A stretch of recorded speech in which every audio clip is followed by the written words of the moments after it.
Iya, pemirsa masih bersama kami dalam Newsroom dan masih membahas terkait Indonesia terjangkit Corona dan bagaimana nasib jemaah umroh Indonesia. Sudah bergabung juga bersama kami di layanan telepon ada Bapak Nuralia Fitra.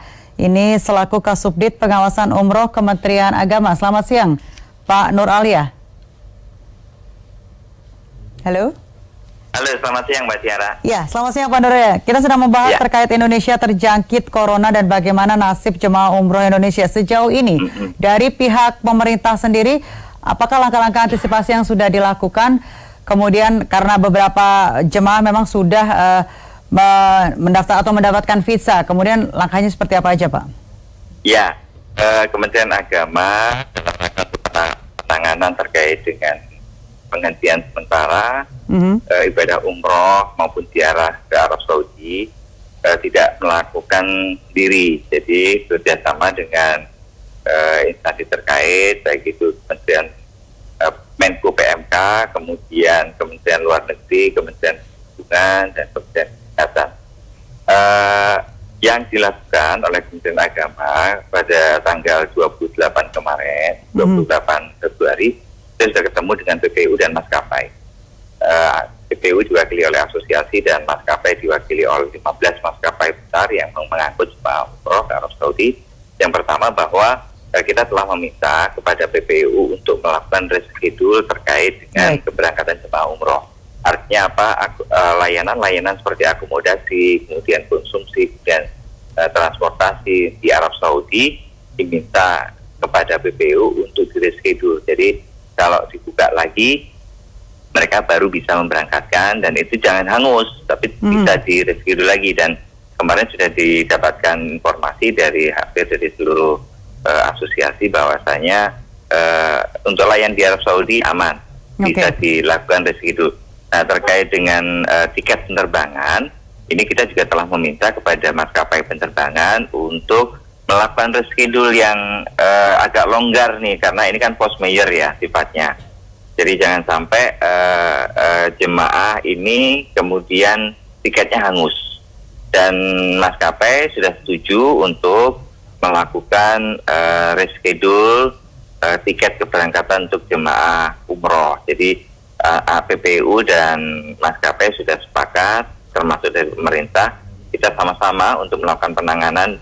Hal yang terpenting adalah mendahulukan kepentingan jemaah. Jangan sampai jemaah kemudian dirugikan karena ada hak-hak jemaah yang tidak tertunaikan. Baik, Pak Nuralia, sudahkah ada kepastian untuk waktu begitu? Apakah 1 tahun atau kurang dari 1 tahun untuk kemudian bisa masuk di reschedulekan, atau nantinya akan ada pengembalian atau seperti apa teknisnya? Ya, kalau terkait dengan pembukaan, jadi kita akan membisam istilahnya, PPU akan berangkatkan jemaah umroh, kita mengizinkan PPU untuk berangkat ketika sudah dibuka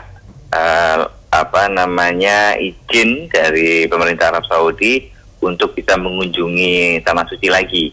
Selama itu belum dibuka, kita juga susah untuk bisa berangkat ke sana.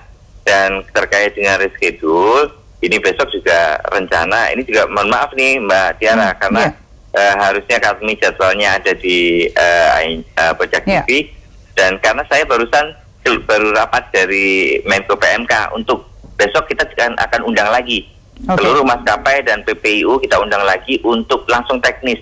Kalau jamaah yang kemarin sudah berangkat kemudian tertahan di negara transit, itu penanganannya seperti apa, kemudian jamaah yang sudah sampai bandara kemudian nggak jadi berangkat, itu nanti penanganannya seperti apa, kemudian waiting list yang masih ada, yang kemarin masih ada di rumah jamaah, kemudian baru berangkat mungkin sekitar bulan Maret atau April, sudah membayar, sudah lunas, tinggal berangkatnya saja, itu nanti penanganannya seperti apa. Besok akan kami akan kami rundingkan seluruhnya akan kami bicarakan dengan maskapai dan PPU. Baik, apakah ada kemudian langkah-langkah persiapan atau pencegahan medis sendiri atau dari jamaah sendiri kemudian diberikan vitamin tertentu nantinya ketika sudah dibuka schedule untuk bisa datang ke Arab Saudi begitu, Pak?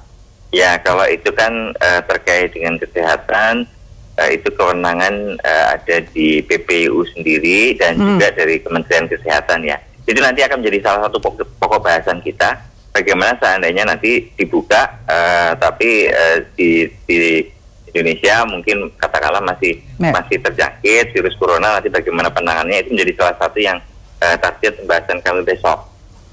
Baik, terima kasih Pak Nur Alia Fitria, ini selaku Kasubdit Pengawasan Umroh Kementerian Agama atas informasinya. Ya. Dan pemirsa, kami masih akan kembali setelah pesan-pesan yang satu ini. Tetap bersama kami di Newsroom.